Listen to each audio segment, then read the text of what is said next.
My name is Brooke Gemmell. I'm from Southington, Connecticut, and I brought Party Nut CRF with me. I really came to Arabians really just by coincidence, although maybe it was serendipity because we just happened to have an Arabian farm in our town and we didn't know any better. But, I've tried a lot of different breeds just at different farms I've had that have had them, other breeds around, and I just feel that Arabians they're so versatile. Like, I'm really the type of person that my brain likes to jump to a bunch of different things. So to be able to go fast, go slow, sit pretty and equitate, or do really whatever, Arabians really afford you the opportunity to do that. But really more so for me, what's always brought me back to them is, although I guess I've never been away, but they're just so intuitive and they're so sensitive and they're just really so good for your soul that I've always really struggled with my mental health and with just, feeling good. And I think a lot of people have that experience, whether it's, short and kind of fleeting, everybody's sad sometimes, but sometimes, it's chemical, like you can't help it and it might be more ongoing. And I've always just found that the Arabians are what, kind of has been my constant in my life.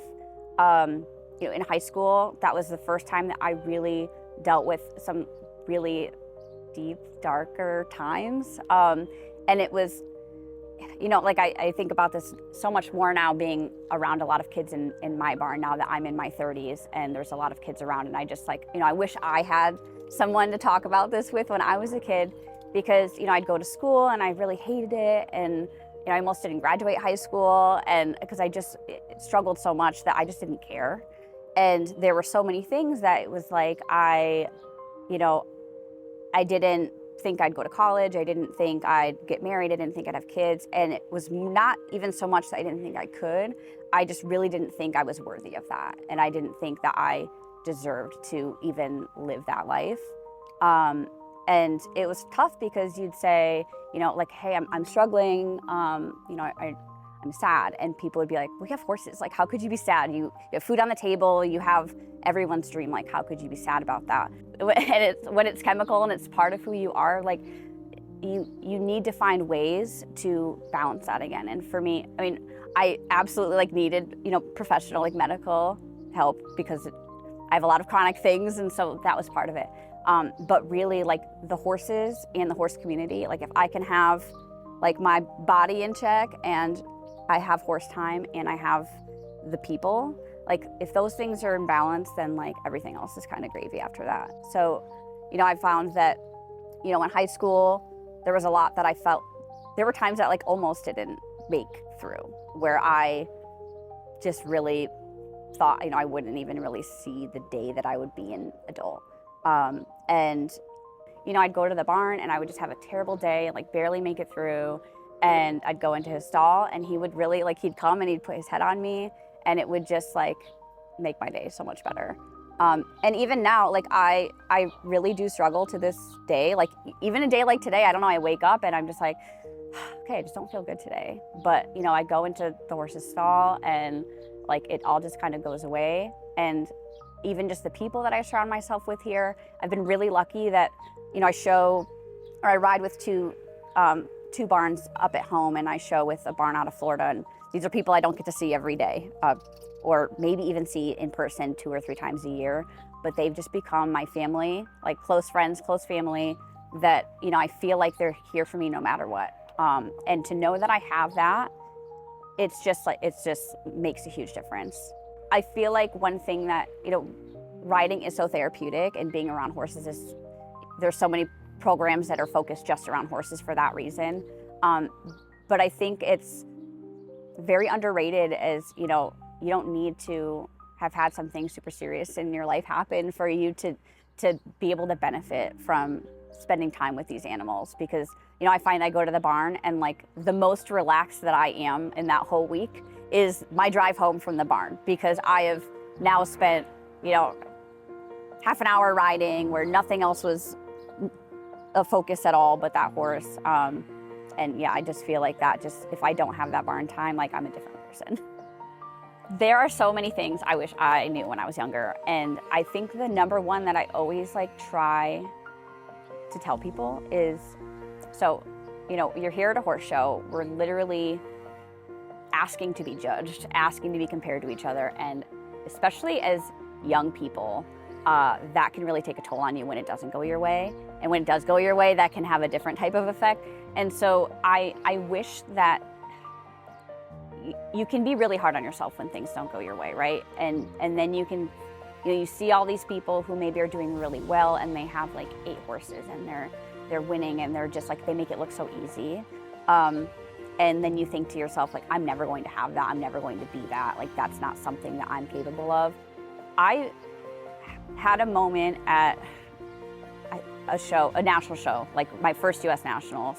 And I was dressed in my show clothes and I was walking down to the arena to meet my horse. And I was like, oh my God, like I'm doing the thing that I said I would not be able to do. Like I didn't think I would live to see this day. And like the fact that like I was like, I have a husband at home. I have a son at home. I have a college degree. I have a master's. I have like a house. Like I have a car. All the things that I was like, not only will I never do those things, but I don't deserve to. And like, I should just quit. And I was just so glad I didn't in that moment because, walking down, I was like, I felt like I was the person that I looked up to when I was a kid that I just never thought that just blew my mind. So I was walking down like a little misty-eyed, nothing had even happened yet. And I'm just like, oh my God, like, I'm so glad I stuck around. And so I just wish when you never have that kind of foresight when you're a kid, but it was just one of those moments where I was like, I hope that everyone else sticks around to see that, because I think there's been a lot, I see a lot on social media of like young people that are just like taking their lives, or it seems like it's actually been really rampant in the equestrian community. I mean, outside of just Arabians, but kind of across the board that mental health is a problem. And it's, there's so much pressure and there's so much, especially with social media, that you're under a microscope all the time. And so it can be really hard to, one, like compare yourself to other people, and to compare yourself to yourself and to have people commenting on you. It's hard to let all of that go, but it does get so much easier when you get older. Like I didn't realize that I hated being a teenager. I hated being in my 20s a little less. I actually kind of like being in my 30s, and I gotta say I'm like stoked for my 40s. I can't wait to be like 60s. I already know where I'm gonna be when I'm retired. It's gonna be like putt-putting in a golf cart around the World Equestrian Center in Ocala. Like that's where I'm gonna be. That's where you can find me. And I did not have that outlook 10 years ago, maybe even 5 years ago. So yeah, I'm ready for it.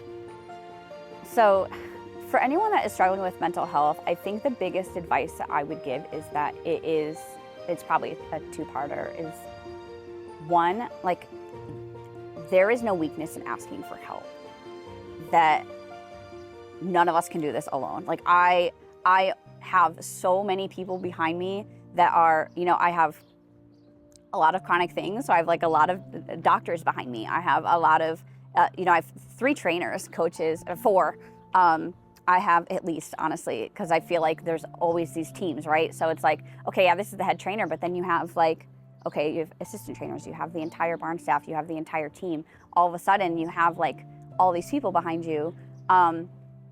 You just need to be open to that.